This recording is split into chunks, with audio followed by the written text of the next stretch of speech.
The frigid wind swept across the barren fields of Havensbrook as Winnie Blackett trudged along the muddy path. At 22, her once hopeful eyes now reflected only the sorrow that had consumed her life. Her golden hair, though tangled and unwashed, still caught what little sunlight penetrated the gray skies. Despite her threadbare dress, frayed at the edges and hanging loosely from her slender shoulders, her natural beauty remained undimmed. The worn fabric clung to her figure as the harsh wind pressed against her, outlining curves that even destitution could not diminish. The neckline, originally modest but now torn and stretched from years of wear, dipped lower than propriety might allow, revealing her delicate collarbone and the gentle slope of her chest. 6 months had passed since the fever took her husband Thomas, leaving her alone to face the cruel world. The plague that had swept through their village had been merciless, claiming not only Thomas but Winnie's parents and younger sister as well. In the span of a fortnight, she had lost everything and everyone she loved. Now she wandered, taking odd jobs at farms and taverns, sleeping in barns when allowed, beneath the stars when not. Another day, another morsel, she whispered to herself, her voice barely audible above the wind as she clutched the small loaf of bread she had earned for washing linens at the tavern. She paused as a messenger on horseback approached, an unusual sight on this seldom-traveled road. "Be you Winnie Blackett, formerly Winnie Miller?" the man asked, his voice stern but not unkind. Startled, Winnie nodded. "I am she." The messenger extended a sealed parchment. "From the magistrate of Havensbrook. Your presence is requested tomorrow morning." Fear gripped her heart. What had she done? Was sleeping in the widow Tanner's barn without permission a crime worthy of the magistrate's attention? With trembling fingers, she broke the wax seal and unfolded the parchment. As she read, her legs weakened beneath her. "Is this some manner of jest?" she asked the messenger, who merely shook his head. "I merely deliver messages, miss. I know nothing of their contents." Alone once more, Winnie read the letter again. A distant relative, her mother's cousin Agatha, whom she had never met, had died and named Winnie as her sole heir. She had inherited Agatha's cottage and land at the edge of Foxglove Forest, 3 miles north of Havensbrook. For the first time in months, a flicker of hope kindled within her. A home. Land.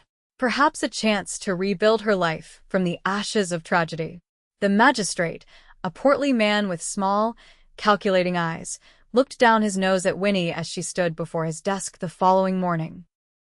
"Mistress Blackett, while the law recognizes your claim to Agatha Marsh's property, I feel compelled to mention that many consider it a worthless inheritance.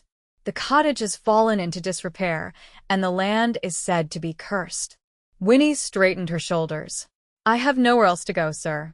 Worthless land and a roof, no matter how damaged, are more than I possess now." The magistrate sighed. "Very well. Sign here, and the property shall be legally transferred to your name." As Winnie scratched her mark on the parchment, the magistrate added, "I should warn you that Agatha was considered eccentric. Some said mad. She kept to herself these past 30 years, speaking to none save her dog." "A dog?" Winnie asked, her interest piqued. "Aye, a scraggly beast. Still haunts the property, I am told. Refuses to leave, though neighbors have tried to drive it away." That afternoon, Winnie followed the narrow path to her new home, her few possessions bundled in a threadbare blanket. The cottage came into view as she rounded a bend, and her heart sank. The thatched roof had partially collapsed, the stone walls were crumbling in places, and the small garden was overrun with weeds. Beyond the cottage lay a murky pond, its surface covered with algae and fallen leaves. As she approached, a thin, gray dog emerged from beneath a gnarled apple tree. It watched her warily, neither approaching nor retreating. "Hello there," Winnie said softly. "I suppose we are both alone in this world now." The dog, a female with intelligent eyes, tilted her head, studying this newcomer. "I am Winnie. I inherited this place from your mistress. May I share it with you?" The dog blinked, then slowly approached, sniffing Winnie's outstretched hand before allowing a gentle pat on her head. "I shall call you Thistle, for you seem as resilient as those weeds," Winnie said with a small smile. The interior of the cottage was cluttered with strange objects, jars filled with dried plants, bundles of papers, oddly shaped stones, and carved wooden figures. A thick layer of dust covered everything. Despite the disarray, the cottage's bones seemed sound. The hearth was intact, and a small stack of firewood waited beside it. "Well, Thistle, it appears we have work to do," Winnie said, setting down her bundle. As night fell, Winnie sat before a small fire, examining her new home by its light. The cottage was a single room with a loft above for sleeping. A rough-hewn table stood in the center, surrounded by shelves built into the walls. A weathered chest sat in the corner, locked with a rusted padlock. Thistle suddenly stood alert, ears perked toward the window. A moment later, Winnie heard footsteps approaching. Fear coursed through her veins as she grabbed an iron poker from beside the hearth. A knock sounded at the door. "Who calls at this late hour?" Winnie asked, her voice stronger than she felt. "Jacob Irving, miss. I farm the next property over." The voice was deep but gentle. Cautiously, Winnie opened the door to reveal a tall man with broad shoulders and kind eyes. Though his clothes marked him as a farmer, he carried himself with quiet dignity. "I saw the smoke from your chimney and thought to welcome you," he said, removing his cap. Few expected anyone to claim old Agatha's place. "Thank you for your kindness, Master Irving," Winnie replied, relaxing her grip on the poker. "I am Winnie Blackett, Agatha's cousin's daughter." Jacob nodded. Word travels fast in these parts. I have brought you some bread and cheese and apples from my orchard. A small welcome." Winnie accepted the bundle gratefully. "That is most kind. I have little to offer in return." "No need. Neighbors help neighbors here," Jacob said, his eyes taking in the state of the cottage.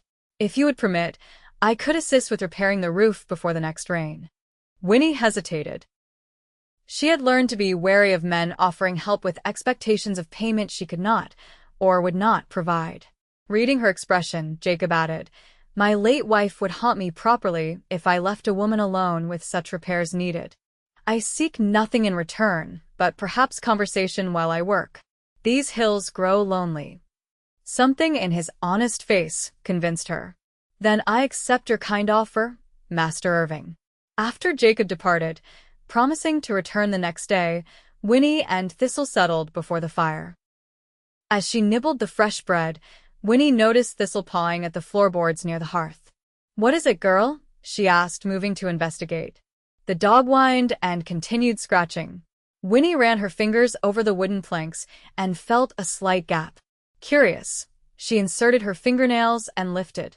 The board came away, revealing a small space beneath.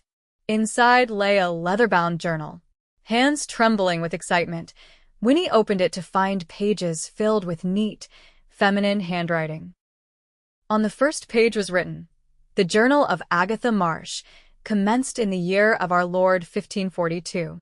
"Thistle, you clever girl," Winnie whispered, settling back to read by firelight.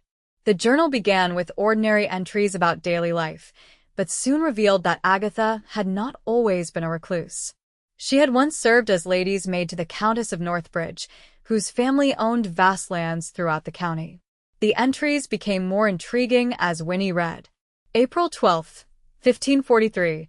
The Countess entrusted me with her most precious secret today. I pray I am worthy of such confidence. She has hidden the documents where none would think to look. I alone know their location, for even her lord husband must remain ignorant. June 3rd, 1543. Lord Northbridge grows suspicious. The Countess fears for her safety. She has given me a key, though what it unlocks she would not say. Keep it safe, she told me. One day it may save more lives than you can imagine. August 17th, 1543. Disaster has struck.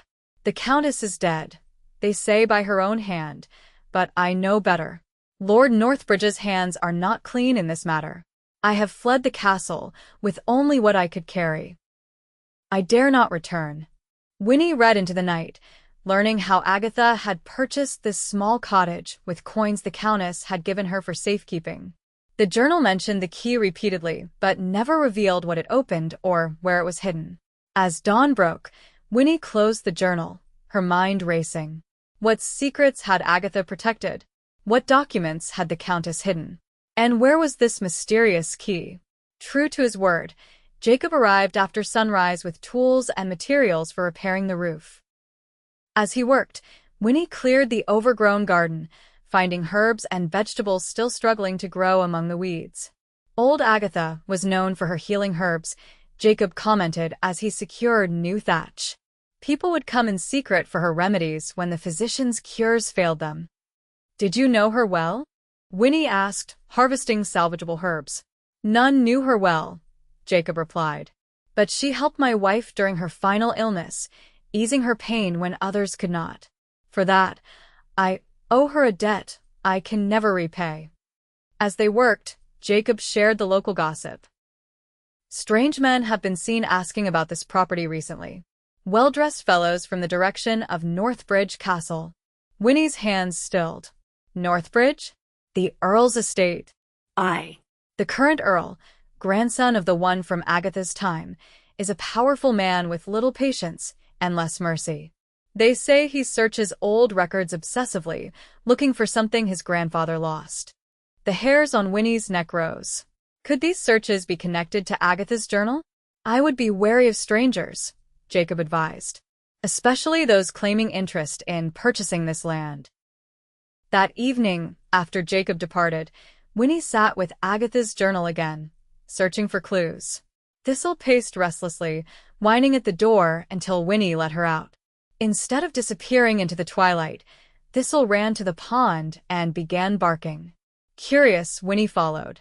The dog waded into the shallow water, pawing at something beneath the surface. Pulling up her skirts, Winnie joined Thistle in the cold water. Her fingers touched something smooth and round, a stone jar, sealed with wax and tied with preserving strings. Back inside the cottage, Winnie carefully broke the seal. Inside was another, smaller journal, its pages still dry thanks to the careful sealing. This journal contained drawings, detailed maps of Northbridge Castle and its grounds, with certain areas marked with cryptic symbols. Pressed between the pages was a small bronze key. Thistle, you wonderful creature, Winnie exclaimed, scratching the dog behind her ears. What other secrets do you know? Over the following days, Winnie settled into a routine. She repaired what she could of the cottage, planted vegetables in the cleared garden, and gathered herbs to dry. Jacob visited regularly, bringing tools, seeds, and news from the village. One afternoon, while digging in what had once been Agatha's herb garden, Winnie's spade struck something hard. Brushing away the soil, she uncovered a small wooden box. Inside lay a silver necklace with a pendant bearing the Northbridge family crest, a falcon clutching a key in its talons. That night, reading further in Agatha's journal, Winnie found entries that mentioned a hidden chamber beneath the castle where Lord Northbridge had concealed documents proving he had murdered not only his wife but the rightful heir to neighboring lands, replacing deeds and birth records with forged versions.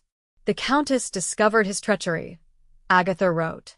She made copies of the true documents before he could destroy them. These copies she entrusted to me, along with the key to the chamber where the originals were hidden. Lord Northbridge believes he has secured his crime, but the truth waits to be revealed. A knock at the door startled Winnie from her reading. Thistle growled low in her throat. Who is there? Winnie called, hiding the journals beneath her mattress. Open in the name of the Earl of Northbridge, came the reply. Heart pounding, Winnie opened the door to find two finely dressed men. The older one wore the livery of Northbridge Castle. Mistress Blackett? The older man asked, his tone imperious. I am Steward Hawkins from Northbridge Castle. The Earl wishes to purchase this property. He is prepared to offer a generous sum. This cottage is not for sale, Winnie replied firmly. The younger man stepped forward, his eyes cold. The Earl is not accustomed to refusal. He has taken an interest in these lands for hunting purposes. You would be wise to accept his generosity. Please convey my gratitude to the Earl for his interest, but my answer remains the same, Winnie said, standing her ground. The steward's eyes narrowed. Perhaps you do not understand your position, mistress. These lands are surrounded by the Earl's holdings. It would be unfortunate if you found yourself unable to access the road to the village, or if the stream feeding your pond were suddenly diverted. Are you threatening me, sir? Winnie asked, raising her chin. Merely stating facts, the steward replied smoothly. We shall return in 3 days for your answer. I suggest you reconsider. After they departed, Winnie paced the cottage, anxiety gnawing at her. Why would the powerful Earl want this small, seemingly worthless plot of land? The answer must lie in Agatha's journals. Reading deep into the night, Winnie discovered that the pond on her property was not merely a source of water, it was fed by an underground spring that connected to a network of caverns. According to Agatha, one such cavern extended beneath Northbridge Castle itself, providing a secret entrance to the hidden chamber mentioned in earlier entries. The entrance lies beneath the heart of the pond, Agatha wrote, marked by 3 stones arranged in the shape of a falcon's talon. The passage has remained untouched for decades, known only to me. Winnie realized with growing excitement that the land she had inherited held the key, literally and figuratively, to exposing a great injustice. The current Earl must have discovered references to the hidden documents and sought to secure the land to prevent their discovery. The next morning, Jacob arrived with troubling news. The Earl's men have been asking questions in the village about you and this property, he said, concern etching his features. They offered gold for information about Agatha's belongings and any papers she might have left. Jacob, I need your help, Winnie said, making a swift decision. She showed him the journals and explained her discoveries. Jacob listened intently, his expression grave.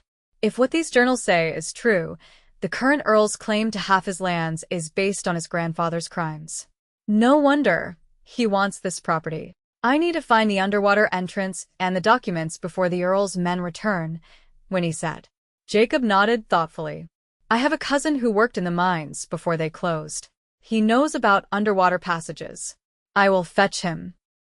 2 days later, Jacob returned with his cousin Matthew, a stocky man with capable hands and a quiet demeanor. After examining the pond and reading Agatha's descriptions, Matthew confirmed the possibility of an underwater cavern. The water is not deep, but the entrance may be narrow, he explained. I can fashion a breathing tube from reeds that will allow short periods underwater to search for the opening. That afternoon, while Matthew prepared his tools, Jacob took Winnie aside. You should know that word has spread of the Earl's interest in your land. He has offered a year's wages to anyone who can find reason to remove you from this property. Some in the village speak of Agatha's reputation for witchcraft. Winnie's blood ran cold. Witchcraft? That is a hanging offense. Precisely why you must be cautious. The Earl is not above using such accusations to achieve his aims. The following morning, Matthew dove into the pond with his reed breathing tube. After several attempts, he emerged, excitement in his eyes. I found it! 3 stones arranged as described, with a narrow opening beneath them. Too small for me to enter, but perhaps. Winnie realized what he was suggesting. I am smaller. I could try. Jacob protested, but Winnie was resolute. Using Matthew's breathing technique and with a small sack tied to her waist containing the bronze key and a candle sealed in wax, Winnie dove into the cold water. The passage was narrow indeed, barely wide enough for her slender shoulders. She pulled herself forward through the underwater tunnel, heart pounding, lungs burning despite the breathing tube. Just as panic began to set in, the passage angled upward, and suddenly her head broke the surface into an air-filled cavern. Gasping, Winnie pulled herself onto a rocky ledge. After catching her breath, she cracked open the wax seal and used flint to light her candle. The flame revealed a tunnel stretching into darkness. Carved into the wall were the same symbols she had seen in Agatha's drawings, the falcon's talon. Gathering her courage, Winnie followed the tunnel. It sloped gently upward for what seemed like an eternity, before ending at a wall of fitted stone. In the center was a small keyhole, almost invisible unless one knew to look for it. With trembling fingers, Winnie inserted the bronze key. It turned with surprising ease, and a section of the wall swung inward, revealing a small chamber. Inside stood a stone chest, its lid carved with the Northbridge crest. The chest was not locked. Inside lay several rolled parchments, sealed with wax and ribbon, and a small velvet pouch. Winnie carefully placed everything in her waterproof sack and retraced her steps to the underwater passage. Jacob and Matthew waited anxiously by the pond, relief flooding their faces when Winnie's head broke the surface. "I found it," she gasped as they helped her from the water. The documents, just as Agatha described. Safe inside the cottage, they examined the parchments. The first was a birth record proving that Lord Northbridge's supposed son was actually the child of a servant girl, not the Countess. The second was the true deed to the neighboring Westmoreland estate, showing it belonged to the Countess's cousin, not Lord Northbridge. The third was a confession, written and signed by a servant who had witnessed Lord Northbridge poisoning the Countess. The velvet pouch contained a signet ring bearing the crest of the Westmoreland family and a locket holding a miniature portrait of a young woman, presumably the Countess herself. These documents prove the current Earl has no legal claim to the Westmoreland lands, Jacob said, examining the papers. But how to use them without putting yourself in danger? I must take them to the King's magistrate in Norwich, Winnie decided. These are matters of royal justice. But before they could form a plan, Thistle began barking frantically. Looking out the window, Winnie saw the Earl's steward approaching, accompanied by 6 armed men. "They are early," she whispered, "and they have not come for a simple answer." Jacob's face hardened. "Matthew, take Mistress Blackett and the documents through the back window. My horse is tethered behind the cottage. Ride for Norwich without delay." "What about you?" Winnie asked, hastily gathering the precious papers. "I will delay them. Go now." As Matthew helped Winnie through the window, she heard Jacob opening the front door, greeting the steward loudly. "Good day, gentlemen. What brings the Earl's men to this humble corner of the county?" Mounting Jacob's horse with Matthew behind her, Winnie urged the animal forward just as shouts erupted from the cottage. Thistle raced alongside them as they fled across the fields toward the forest path. The journey to Norwich took 2 days of hard riding, avoiding main roads and sleeping in the woods. When they finally reached the city, Winnie went directly to the King's court, requesting an audience with the circuit judge. The documents caused an immediate sensation. The judge, recognizing their importance, sent for royal officials from London. Within a week, the King's investigators arrived to take possession of the evidence and question Winnie thoroughly. "These papers reveal one of the greatest land thefts in the realm," the chief investigator told her. "The Westmoreland estates rightfully belong to the Countess's heirs. You have done the crown a great service, Mistress Blackett." "What of the current Earl?" Winnie asked. "He has been detained pending investigation. His grandfather's crimes cannot be prosecuted, but the fraudulent possession of royal lands is a present offense." When Winnie expressed concern for Jacob, the investigator dispatched soldiers to ensure his safety. They returned with news that Jacob had been imprisoned in the Earl's dungeon but was now free and recovering from his ordeal. 2 months later, justice unfolded swiftly. The Earl was stripped of the fraudulently obtained Westmoreland lands. As the only known person connected to the Countess's confidence, Winnie was granted a substantial reward from the Crown for uncovering the conspiracy. But the greatest surprise came when the investigators discovered that the Countess's cousin, the rightful heir to the Westmoreland estate, had died without issue. The property had legally escheated to the Crown, but in recognition of Agatha's loyalty and Winnie's courage, the King granted Winnie the stewardship of a portion of the recovered lands. From peasant to land steward in the span of a season, Jacob marveled as they stood together on the hill overlooking what was now Winnie's legitimate estate, a prosperous farm with fertile fields and a sturdy stone house. "All because of a dog who knew where to dig," Winnie replied, scratching Thistle behind the ears. The autumn sun cast golden light across the fields as workers harvested the first crops from Winnie's land. In the distance, the spire of the village church rose against the blue sky. "What will you do now?" Jacob asked, his injuries from the Earl's dungeon healed, but leaving him with a slight limp. Winnie turned to face him, the wind catching her golden hair, now clean and braided properly. Her new dress, simple but well-made, suited her slender figure without the desperate poverty of her former garments. "I will honor Agatha's memory by using this land wisely," she said. "And I will need a trusted partner who understands farming far better than I." Jacob's eyes widened. "Are you offering me employment, Mistress Blackett?"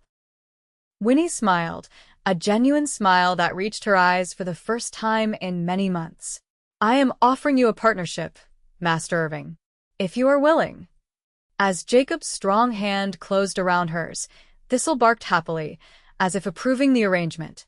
From the most desperate circumstances, widowed, homeless, and destitute, Winnie had found not only security, but the foundations of something far greater: justice for the wronged, prosperity from barren soil, and the beginnings of a true home.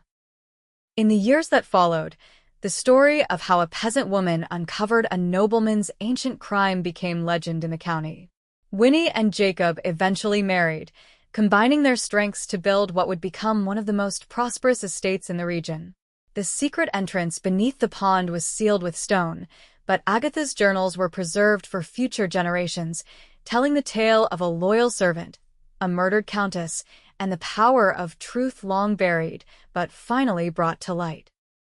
And always at Winnie's side, until her final days many years later, was Thistle, the faithful companion who had shown her that sometimes the greatest treasures lie beneath the surface of what appears most worthless.